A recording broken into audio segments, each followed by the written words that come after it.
Good afternoon, and welcome to this edition of the Richard Urban Show. I'm your host, Richard Urban, coming to you from historic Harpers Ferry, West Virginia. We present news and views from God's point of view. This afternoon, we're very happy to have Roy Ramey on. He's a Republican candidate for Commissioner of Agriculture here in West Virginia. So please introduce yourself. Well, hello. My name is Roy Ramey, and I'm a small regenerative farmer in Cabell County, West Virginia, just outside of Huntington. And we do pastured poultry, pastured pork, and pastured eggs, as well as a few other odds and ends, but those are the mainstay. And we also do some workshops and training events and help out other folks to learn this style of farming. I'm also a 31-year veteran in the Army. I'm currently a lieutenant colonel in the Army Reserves, still serving, and I guess I'll keep serving until they kick me out. And I'm also a proud husband and father. I have an 11-year-old daughter whom we homeschool, and I stay pretty active in my community, helping out with different other civic events and fraternal organizations and so forth that I'm a part of. Well, that's great. So how did you come to decide to run for Commissioner of Agriculture, and what are your three main platform points? What are your main points that you're running on? So I have been practicing regenerative agriculture for several years now. I learned this style from Joel Salatin of Polyface Farm. He's actually closer to you all. You may have heard of him. He's the most famous farmer in the world. And I started learning those methods and finding out how difficult it is actually with the regulatory environment that we have. And I got over a lot of it. I left and went on an active duty tour with the Army Reserves for a few years and came back. And as I was trying to get my farm reestablished and fully operational again, I started realizing there was some new regulations in there that the Department of Agriculture was proudly pushing. And I thought, man, this is undoable. And it makes it an extreme burden that's just not financially feasible to small farmers. And the more I got to looking into it, I thought, the guy that's standing in the way on a lot of this or not defending us is the Commissioner of Agriculture. And I was going to get into the legislature and try to change some of the laws. And I thought, no, the bureaucrats are the ones that are causing a lot of this problem. So I need to go there and not be the door, but open the door.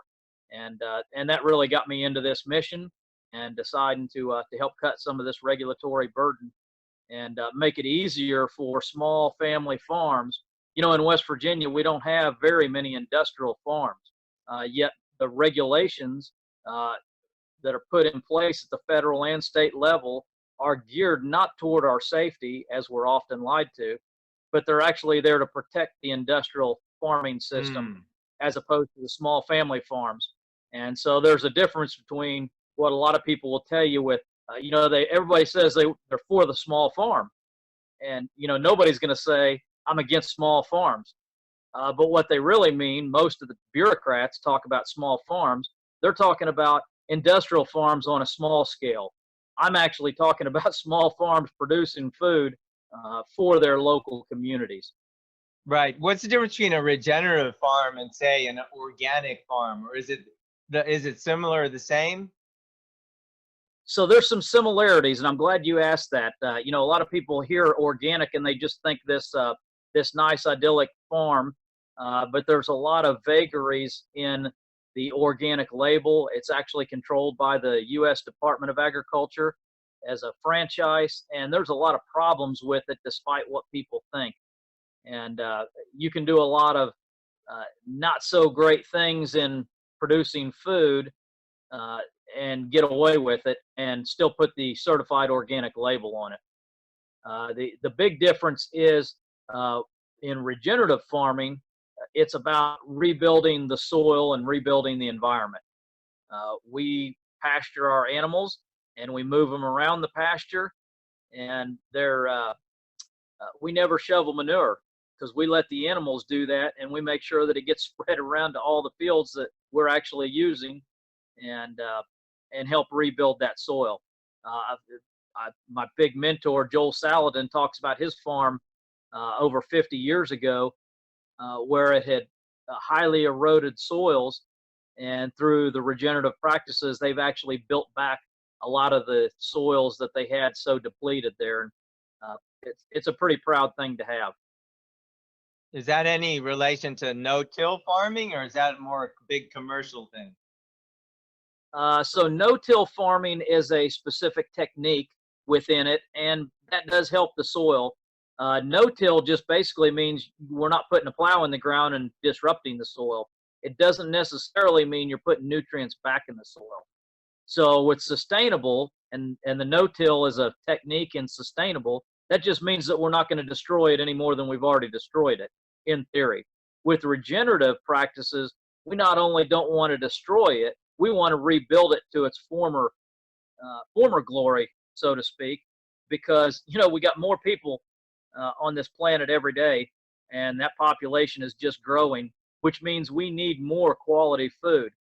We can't use the practices that we've used for the last 50 years and produce the quality and the volume of food that we need for the population, which means we need better quality soil, cleaner water, cleaner air, in order to sustain our population that's just growing.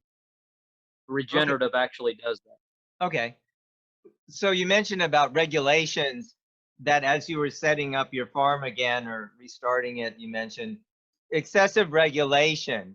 So what's happening? Like, are these state or federal or both? And what can we do? Like, what would be an example? And why are these there? Why were they put in place in the first place if there are too many?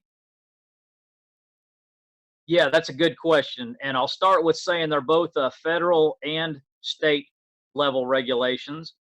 Some of them work hand in hand and some of them are in competition, but they're all meant to favor the industrial agriculture system. Now, those got put into place in part for good reason. A long time ago, we had folks in the food production system, way back to, I believe it was 1903 or so, with Upton Sinclair, who exposed the hazardous meat conditions in meat plants. And so FSIS was born at the federal level to regulate meat production. And so some of that stuff was needed. The problem is we went in an over-regulatory mode in order to protect the industrial farmers instead of truly promote safety. And I could spend hours going into why that is, but it doesn't protect your safety. It just says that you have to do things in an industrial manner that is profitable for the industrial system, but not for the little small farmer. The way that we get over some of those is to number one, your commissioner is your defender of your agriculture freedom in the state and your choice of foods in the state. And they can either stand up for the big bureaucracy or they can stand up for the people. And what I see is with their actions, they're standing up for the bureaucracy and for the industrial system. The regulations that come down at the federal level, such as Food Safety Modernization Act, it's got a wonderful name that sounds like it's given us safety. Right. But again, it's setting up a standard that only the big farms can accommodate, and small farms just cannot do that and still be sustainable in order to make their own profit and stay in existence. The commissioner needs to stand up to those. And we've got 50 commissioners or secretaries around the country, and they need to stand up to the federal level. You often hear about this with attorney generals, with gun laws, for instance, and other laws of that nature, standing up to federal regulations. And the commissioner of agriculture needs to do that regarding food production as well. And I'm the guy that will do that because I care about us as West Virginia and what our people can do and have. The other thing is at the state level, I've already established a working relationship with Democrats, Republicans, and independents alike to change some of the laws that we need to have changed in this state that will make it more fair and appropriate for our small farms and food producers. One of my big passions is raw milk. Okay. And we hear a lot of contention about raw milk. and that's a passion of mine. I think we should be able to have it, and whether you want it or don't want it, we can both be right on that. Nobody's going to twist your arm and force you to go get raw milk or take away pasteurized milk. However, as an individual, by the way, our Constitution was meant to protect individual freedoms Right. and choices, and therefore, as one of the constitutional officers, I'm going to protect that freedom and the right to be able to choose raw milk if you want to get it.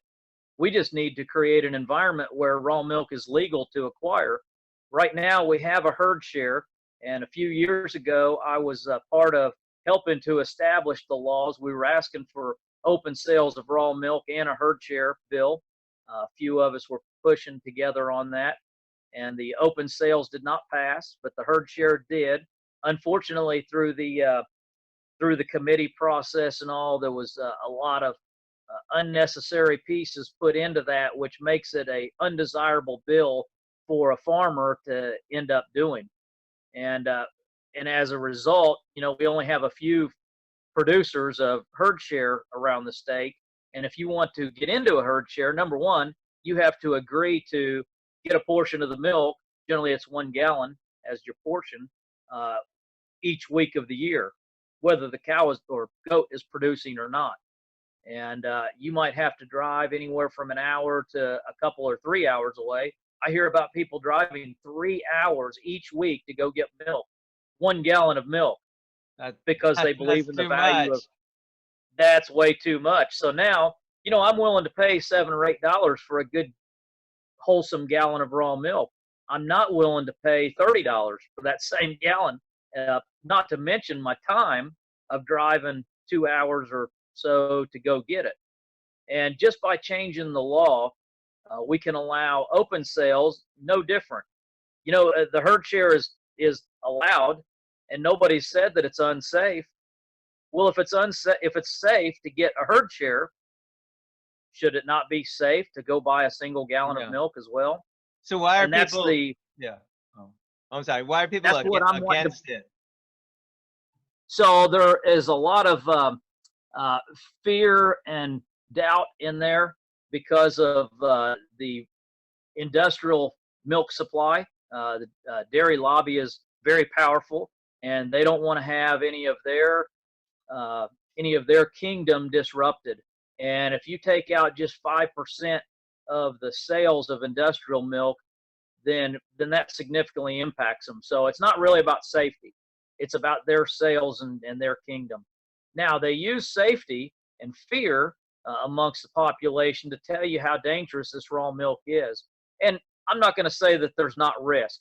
We've had folks out there producing raw milk that use unclean, unsanitary methods, and in which case you should probably avoid those farmers and not get your milk from them.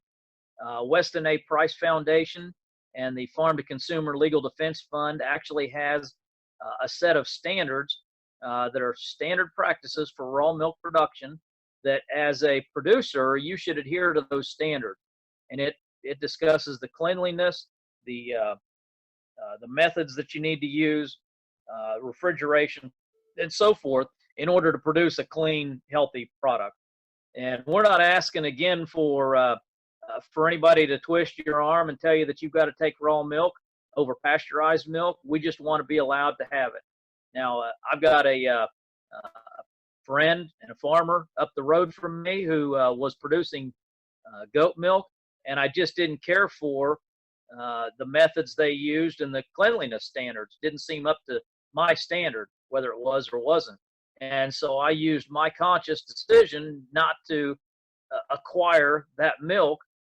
And I think people just need to understand what they're getting, know their farmer, and your nose can tell you. If you look around between your nose and your eyes and see this doesn't look good to me, you probably shouldn't buy it. And if it does look good to you, you're probably going to be okay. And you ask them, hey, do you adhere to these standards? Here's a list of standards that I believe you should be adhering to. Do you or will you adhere to these to ensure my safety? And if they're willing to do that and assure you of a level of safety, then then you should be allowed to buy that milk. Ironically, we had a bill that did exactly that this past session, and the legislators who sponsored the bill, I won't name names, but they didn't do the right thing with it to get the right bill in, and it was not able to go through the legislative session. So we've learned our lesson on that, and are going to push forward in the next session to do better and get that bill passed. That's good. Some That's other good. things you asked me what we can do as the commissioner. A lot of these are just policies within the department, and there's a policy right now. Cannabis and hemp, cannabis is pretty contested. Hemp, I think, most people are understanding and good with, understand the values of it. But with the hemp, you can only apply for a permit 1 month out of the year. Now, it might be a good idea to plan well in advance of your next growing season, but not everybody does that, and we know that. And if you miss the November deadline, the previous growing year, then you got to wait a whole nother year before you can even apply for a permit to grow hemp. And that's just wrong. If we're supporting farmers, and really that's what this bureaucratic monstrosity is, they're here to support the people. And if they're here to support the farmers, then they need to take an application in March. If you decide at the last minute, you know what, I just heard about this, now I've got the financial means, things are falling in place, and I want to grow hemp this year, well, you should be able to make that happen without having to say I got to lose a whole year in that. Okay. And I'm going to make that more user friendly. Yeah, I saw on your site, or some of the related things you posted about the Prime Act. So that sounded like a good idea. Maybe you want to tell the viewers about that, and what about, yes, sir. What that is, or why you support yes, sir. it. So the Prime Act, one of the big problems that we have is the meat production in the country as a whole, and you're seeing a lot of that now with availability of meat in our supermarkets, where most people go to get their groceries. And the Prime Act is a bill by Congressman Thomas Massey in Kentucky, and he farms regeneratively over there, and very smart guy, and he developed this about 5 or 6 years ago, actually, and it keeps getting knocked down. But that bill will allow us to use our custom inspection. We got 3 levels of inspection: custom, state level, and USDA level. And each of those means a little different something. And custom is when you have your own animal that you take to the slaughterhouse, and they're going to process it for you, and you pick it all up and take it home. And you can't sell any of that meat at all, although presumably it's safe enough because you're allowed to consume it for yourself and your family. You just can't sell it for $1. The Prime Act would allow states to change their laws to go at the within the state. You would be able to use custom level slaughter guidelines in order to sell meat in your local area or within the state. So it's not about putting it in the big meat chain market. It's about selling within your community or within your region of the state. And that would tremendously improve farming opportunities for folks. If I knew that I could sell in the local grocery store, or use the custom slaughter to sell my meat at the farmer's market, that would be tremendous. Right now, I have to use higher levels of inspection in order to sell it even at the farmer's market. And it costs me more money. It takes more in the way of time. They have to actually have an inspector on site for that kill, and doing testing on the meat. And all it does is help those big 4 industrial meat packing places to not have it. But we could help West Virginians and small farmers here, as well as our consumers. Most people want to be able to support local farmers, Right? And they just can't do it with the current regulatory environment. And if we would change to add something like the Prime Act, and then have an accompanying bill within the state of West Virginia to support that, then we could put our local meat in our grocery stores and our farmers markets, and even sell directly at retail cuts. That's what the Prime Act is, and I support that for the federal level. And I will build a rapport with other states that they're supporting it as well, and try to get that national support that Congressman Massey needs to be able to pass that bill in Congress. Okay, that's a good thing.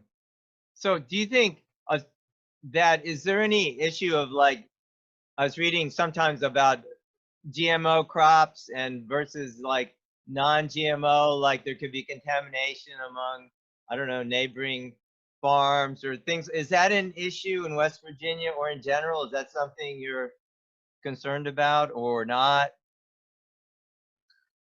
Yes, it is a concern, and let me address it in a couple different ways. Specifically, what you referred to, we do have some GMO, but because we're not a generally industrial level farming community, we don't have a lot of it.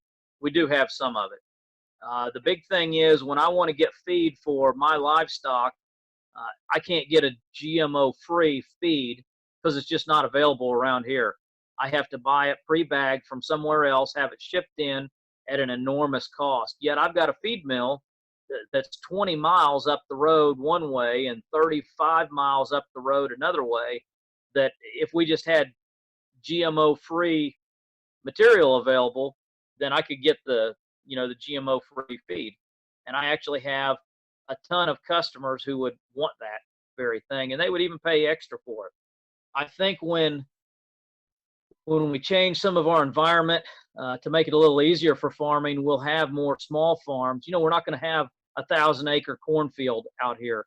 We just don't have a lot of the land for that kind of thing across a bunch of the state. But if we have smaller plots, maybe farmers are producing some of their own and growing their own feed, that'll be a big help. The big thing with GMOs, and I've in a lot of discussions and debates about this very thing, it's not necessarily that it's GMO. It's what is that GMO designed to do? We genetically modify a crop in order to do something, to have some kind of resistance. And in most of the cases, the resistance is to spraying toxic poisons on it. It'll kill everything else, but allow this corn or this soybean to grow. And so that's the majority of the GMOs that we see, particularly with plants. We want to be able to spray Roundup on everything else and not kill our corn or soybean. And so, number one, it needs to be labeled. I don't trust it, whether it is or isn't. That's a debatable thing, and we'll argue all day about it. But people should at least be able to know that it's in their food products if it's used, and it's Right. in nearly everything that we have. So I am a big fan of labeling for GMOs, and let's create the environment for small farmers that are going to use something other than a GMO, and I think it'll help the health of the quality of our food and the health of our bodies and our animals that we're consuming as well. Yeah. I'm not sure if I think I might have missed a piece in there, but No, I think that was the main thing. Like, what was it an issue in West Virginia, and what your opinion about it was? Well, I was asking about I guess the cross contamination or something that between farms that are, something like that. So one of the things that happens, and it's not so much here, but in bigger agriculture communities, what you have is a lot of farmers will have the GMO seed that they're planting, and then you might have the lone holdout nowadays. Just about all the industrials use GMOs, but a few folks were not. And so the GMOs will cross-contaminate through the pollination process into the guy that's not using a GMO seed. And so he saves his seed, but now it's contaminated, if you will. It's cross-pollinated with the GMO variety, and now he has those GMO markers in his seed that he's trying to maintain a heritage breed and some semblance of what he believes is a clean product, a quality product, or at least a specific strain. And now it's crossed with that contamination of GMO from somebody else. The bigger problem with that is a few years ago is companies like Monsanto, which are now under the name Bayer, they were suing these farmers for stealing their seed. And in fact, they didn't steal it. It was pushed on them and they were sending investigators in to take samples in cornfields and soybean fields, and would test that at their lab, knowing that it was cross-contaminated, and then show that this guy had GMO in his seed, and then accuse him of stealing their patented seed. So yeah, that was a problem. We don't have that quite so much in West Virginia, just because of the dynamic of more small farm issue. But I do know some folks who are using non-GMO varieties on a small scale, and they're very proud of what they grow. They're using it for both feed and for cornmeal products, if you will, that they can sell directly. And they're heritage breeds, more specific to West Virginia or to Appalachia in general. And they don't want that GMO contamination in their product either. Okay. Well, so probably to bring it more to a conclusion, how would you like contrast with your opponent? I know you're running against the incumbent, Kent Leonhardt, right? So what would be the contrast for voters? They have those two choices on the Republican side. So for starters, I am not a professional politician, and he is. I don't have a lot of big money, and I definitely don't have any industrial money backing me. The little bit of money that I have gotten has either been my own or everyday people in West Virginia or around. I do have some friends out of state that are regenerative farmers that are supporting me, want to see this. And I'm not a bureaucrat by any stretch of the imagination. I do believe in the Constitution and protecting it absolutely to the letter.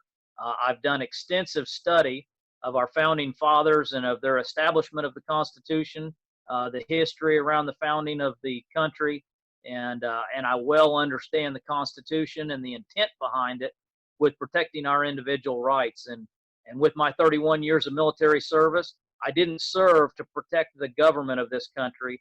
I served to protect the people of this country. And this service with running for office is just an extension of the service that I've spent 31 years to do. I'm not about protecting the bureaucratic system. You've obviously heard me talk about I'm not about protecting the industrial giants of this country, and that's not what our state is made up of anyway. I want to see our state thrive, and let's protect the small farmers. Let's protect consumer choice, that they can have the products that they want, and those are some of the major differences. You know, the allegation of safety. There's a lot of ways that we can do things safe with our food system that's not necessarily inherent to protecting the industrial giants. So there's no farmer out there that just says, you know what, I want to ignore these regulations so I can have dirty food that's going to poison my consumers. That's just not true. So we can do it. It's just different methods that we do ensure safety. Those are some of the major things. I want to cut our budget, cut the bureaucratic process. And, you know, one of the things that my opponent is promoting is a $40 million bill to upgrade his laboratories in the state. I think there's better ways to do that, and certainly not with costing $40 million Wow. of West Virginia money. And you don't hear too much about that other than a little bit of hype of wanting to have a new lab. We just don't need to do that. We can do a lot of those activities through private enterprise on the occasions that we do have to need it, and that would actually spur on new business. Another thing that I want to throw out there that, you know, I'm big on education of our young people and re-education of folks that are in their middle years that have maybe been farming in old methods, in commercial methods that just don't know any other way. And let's teach these regenerative practices to them. And you're not going to learn that at a 4-year college, racking up $80,000 in student loans just to learn the industrial system and still come back to the farm and not know how to farm regeneratively.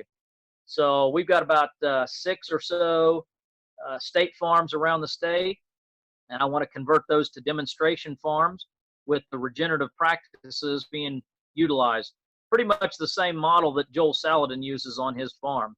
And then we'll show those pastured methods. We'll show how to rebuild the soil, how to have clean water. We'll show processing methods. You know, if you want to learn to be a butcher, that's a very honorable trade, and you should be able to come somewhere and learn how to do it. When we've built when we've grown the best food possible, you should have a butcher that understands how to treat that meat right, for, you know, giving you the cleanest, best piece of meat that you can get, and other forms of processing as well. So we'll have workshops on those demonstration farms and show people those practices, and they won't have to spend $50,000 to $80,000 in debt to go to college for that. Well, I want to thank you very much for coming on today. I hope people will watch and will make informed choices. And we know you're running on the Republican ticket, and so they can vote on June 9th for Commissioner of Agriculture. It's Richard Urban. I'm coming to you from Historic Harpers Ferry. Thank you for joining us today, and we will see you next time.